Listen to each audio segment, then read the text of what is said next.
এলাকা রাকিব ভাই, এটা আপনার এলাকা। আপনার রাকিব মিডিয়াকে আমি অভিনন্দন জানাচ্ছি, আপনারা এগুলো তুলে ধরছেন যে এইখানে যে বুথ রয়েছে প্রত্যেকটা বুথে গরিব মানুষ 100 দিনের কাজ করছে।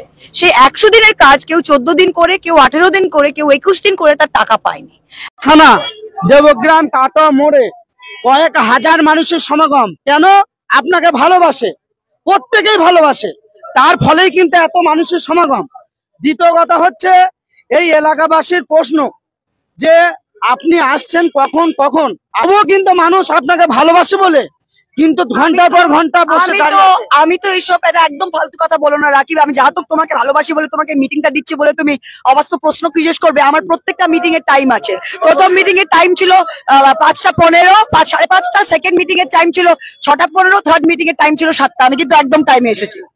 আপনি আপনার এত প্রচার করলাম আর আপনি এরকম বললেন? এই প্রচার করেন, আপনার 7টা থানাতেই আমি দৌড়ে বেরিয়েছি, কিন্তু আমাকে এরকম করেন কেন?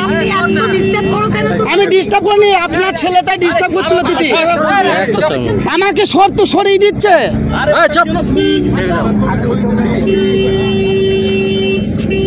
প্রথমে তো রাকিব ভাইকে, রাকিব মিডিয়ার অনেক অভিনন্দন। সুন্দর চ্যানেল করেছেন আমার এলাকা। I am very proud. Lok Sabha vote আসছে, তাতে বাংলার মানুষকে কি বার্তা দিতে চাইছে? প্রথমে তো রাকিব ভাইকে, রাকিব মিডিয়ার অনেক অভিনন্দন। সুন্দর চ্যানেল করেছেন আমার এলাকা। I am very proud.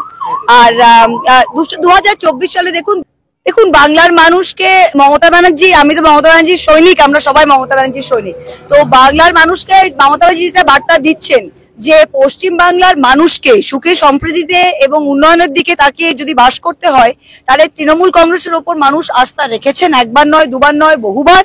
আর এবার 24 সালের যেটা লড়াই, সেটা কিন্তু দেশকে বাঁচাবার লড়াই, সংবিধান বাঁচাবার লড়াই। এটা কোনো পঞ্চায়েত ভোট নয়, এটা কোনো ছোটখাটো ভোট নয়। এই ভোট ডিসাইড করবে দিল্লির সিংহাসনে কে বিরাজমান।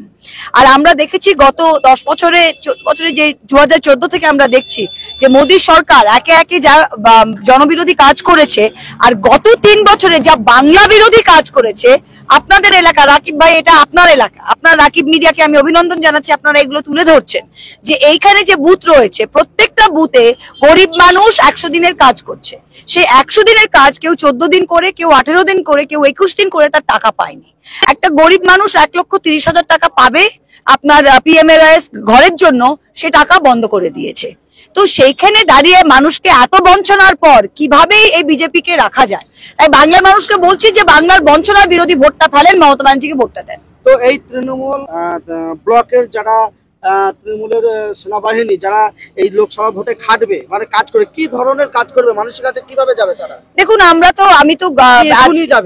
আমি তো 5 বছর ধরে এমপি রয়েছি, আর 5 বছরে যা উন্নয়ন হয়েছে আর মমতা ব্যানার্জি যা উন্নয়ন হয়েছে, আমার মনে হয় প্রত্যেকটা কর্মী নিজের কাজ জানে। কারণ বাড়িতে একটা ঘরে দেখুন, একটা মহিলা রয়েছে, একটা শাশুড়ি মা, দুটো বৌমা, সেখানে জেনারেল কাস্ট হলে 3,000 টাকা ঢুকছে, SC হলে সেটা 3300 টাকা মাসে ঢুকছে, SHG গ্রুপে জাগো বাংলার 5,000 টাকা।